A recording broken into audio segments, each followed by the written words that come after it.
Today, I just got this right now in the mail. It is the Shinkocchou Seihou Kamen Rider O's Tajador Eternity combo. And let's take a look at the box. You get some nice poses, some of the warning labels and all that. And just off the box alone, the figure just looks amazing. The examples of some dynamic poses you can get into, and then the front art just looks impeccable. I love this. I love the aesthetic of Shinkocchou Seihou boxes. So let's get this guy open to take a look inside. Just leave this in the back. I just love the art. So we're welcome to the instructions first. See everything you got, how to change it out for the different combos, and showing the medals and how to put them in with the tool, as well as for the Kujiku spinner. So now I am just hyped. Look at this guy. We'll take this out of the box. I'm trying to figure this out. This is my first Shinkocchou Seihou box, so I'm experiencing this as much as you guys. Wow. And then we also have, I guess the hands must have gotten loose inside the box, but no worries. You can fix that pretty easily. So this is a tool you use to take out the O's medals from inside the belt. While we have them here, let's look at the hands. We got what looks like it's the dedicated hands for holding. Oh no, these are the relaxed hands. My bad. These are the relaxed open hands. This is the hand to hold the scanner for the driver, for your finishers and all that. And then we also got the hand for holding the Kujiku spinner. You got a little bit of metallic pin right there, but it's no big deal. And then we also have these widespread flying pose hands, which looks great. The metallic red on all of them just looks amazing. Now, let's get this stuff out of the way real quick.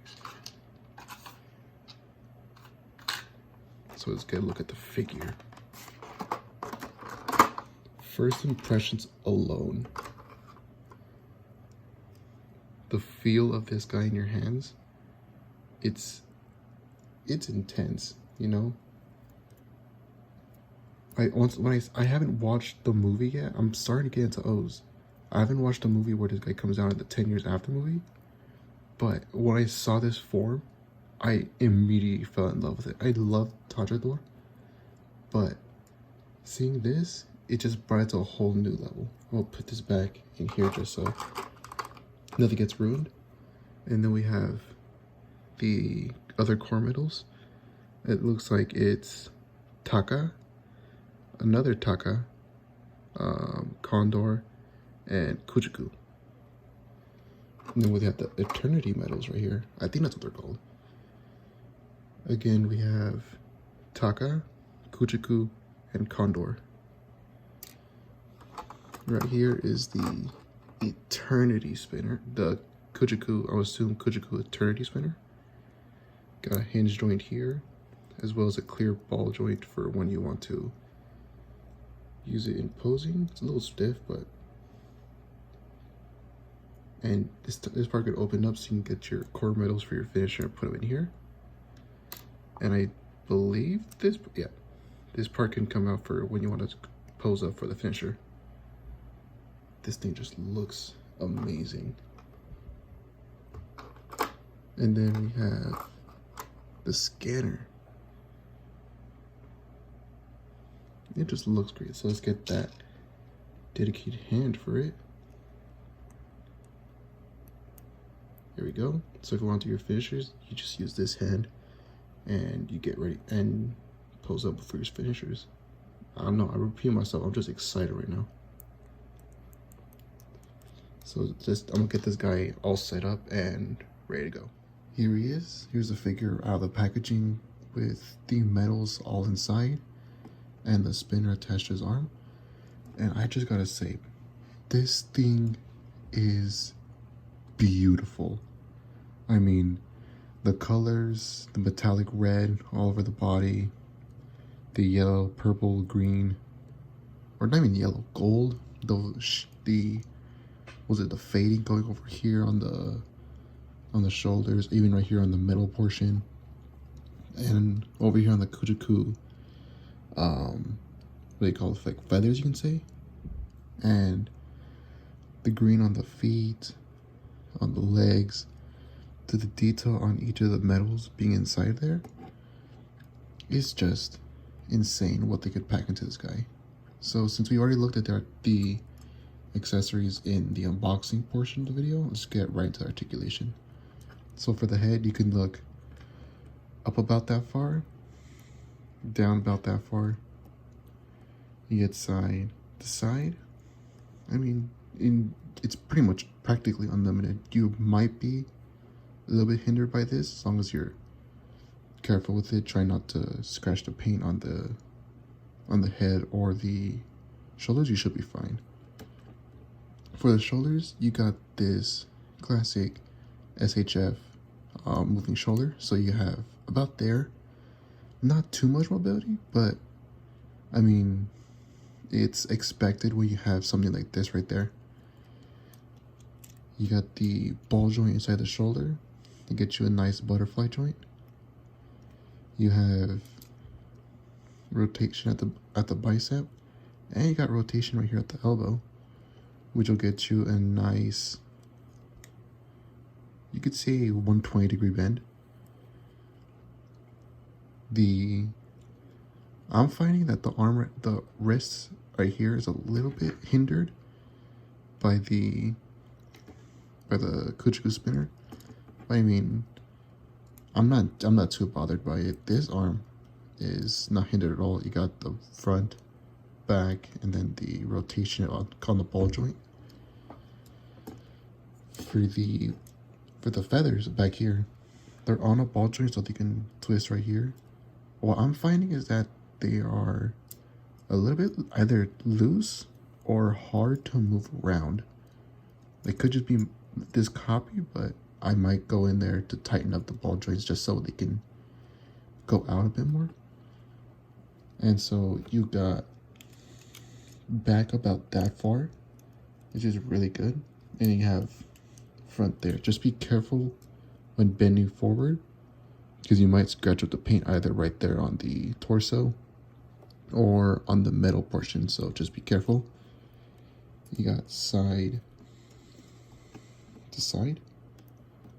You got a little bit of rotation right there with the belt being you can say floating. Yes, floating. And the belt buckle can move for when you're hinged up like this, or when you're getting ready for form change. The scanner can slide out for when you want to get ready for your scannings, for your finishers. And oops, you can slide right back in there. The holster can move out to the side like that, just so you can get out of the way of the kick. There's the kick out to the side. Kick forward. Kick back. The back kick's a little bit hindered because of the butt flap right there, but it's not too bad. You got rotation at the upper leg, at the thigh. You got this perfect knee bend, and you have swivel at the shin, just like on the upper arms. You got this floating piece for the claws. Just be careful when moving around, because these parts are hard plastic. They aren't soft, so they could snap. You have insanely generous ankle pivot, so if you really wanted to,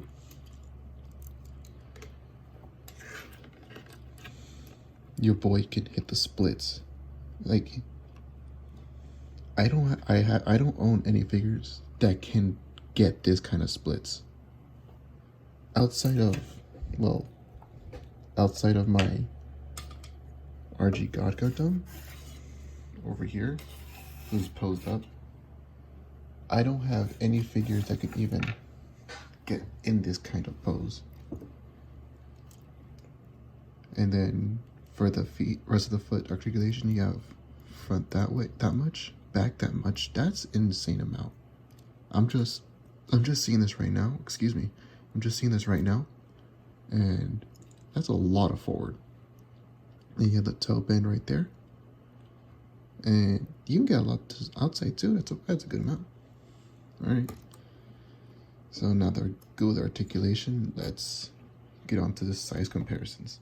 Oh yeah, and by the way, before I get into the size comparisons, you can wiggle off the head for when you want to do your combo changes for your other SHF O's figures. So here's the Taka head. You can even do it with the lower torso, but mine's pretty tight in there. So I don't want to force it either. So right now I'm just gonna take off the head only. So yeah, right back into the size comparisons. Now here we are for size comparisons. First we'll start off with Kamen Rider Vice for some of the bigger body molds. And we have Kamen Rider Gates. Now he scales up with the older, I would say older Kamen Riders, like the old body mold. With the new body mold, with Vice it's not that apparent, but like if we got out someone like Saber, it's a bit more apparent, but not too much of a difference. Overall, I absolutely love this figure. I highly recommend you get your hands on this thing if you can. And yeah, I can't wait to find more O stuff so I can get this collection growing. And I'll see you guys next time. Bye.